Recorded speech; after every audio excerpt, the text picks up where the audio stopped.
Make the chest piece of a single piece of cloth folded to form a pouch of 9 inches square.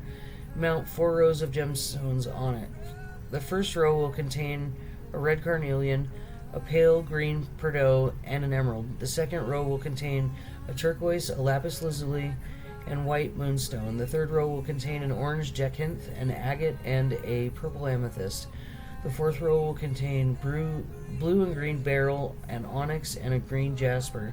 All these stones will be set in gold filigree. Each stone will represent one of the 12 sons of Israel, and the name of that tribe will be engraved on it like a seal. To attach the chest piece to the ephod, make braided cords of pure gold thread. Then make 2 rings and attach them to the top corners of the chest piece.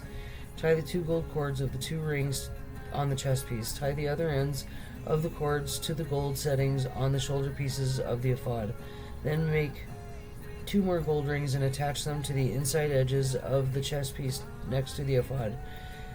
And make 2 more gold rings and attach them to the front of the ephod below the shoulder pieces, just above the knot where the decorative sash is fastened to the ephod, and then attach the bottom rings to the chest piece on the ephod with 2 blue cords. This will hold the chest piece securely to the ephod above the decorative sash. In this way, Aaron will carry the names of the tribes of Israel on the sacred chest piece over his heart when he goes into the holy place. This will be a continual reminder that he represents the people when he comes before the Lord. Insert the Urim and Thummim into the sacred chest piece so they will be carried over Aaron's heart when he goes into the Lord's presence. In this way, Aaron will always carry over his heart the objects used to determine the Lord's will for his people whenever he goes before the Lord.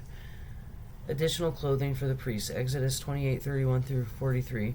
Make the robe that is worn with the ephod from a single piece of blue cloth with an opening for Aaron's head in the middle of it. Reinforce the opening with a woven collar so it will not tear. Make pomegranates out of blue, purple, and scarlet yarn and attach them to the hem of the robe with gold bells between them. The gold bells and the pomegranates are to alternate all around the hem. Aaron will wear this robe whenever he ministers before the Lord, and the bells will tinkle as he goes in and out of the Lord's presence in the holy place. If he wears it, he will not die.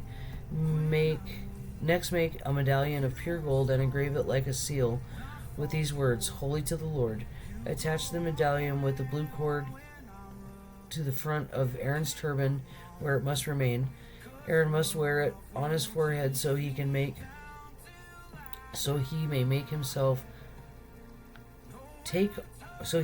take on himself any guilt of the people of Israel when they consecrate their sacred offerings. He must always wear it on his forehead so the Lord will accept the people. Weave Aaron's patterned tunic from fine linen cloth. Fashion the turban from this linen as well. Also make a sash and decorate it with colorful embroidery. For Aaron's sons, make tunic sashes and special head coverings that are glorious and beautiful. Clothe your brother Aaron and his sons with these garments, and then anoint and ordain them. Consecrate them so that they can serve as my priests. Also make linen undergarments for them to be worn under their bodies, reaching from their laps, reaching from their hips to their thighs.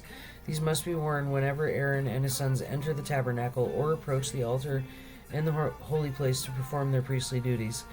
Then they will not incur guilt and die. This is a permanent law for Aaron and all his descendants after him. Thank you for listening.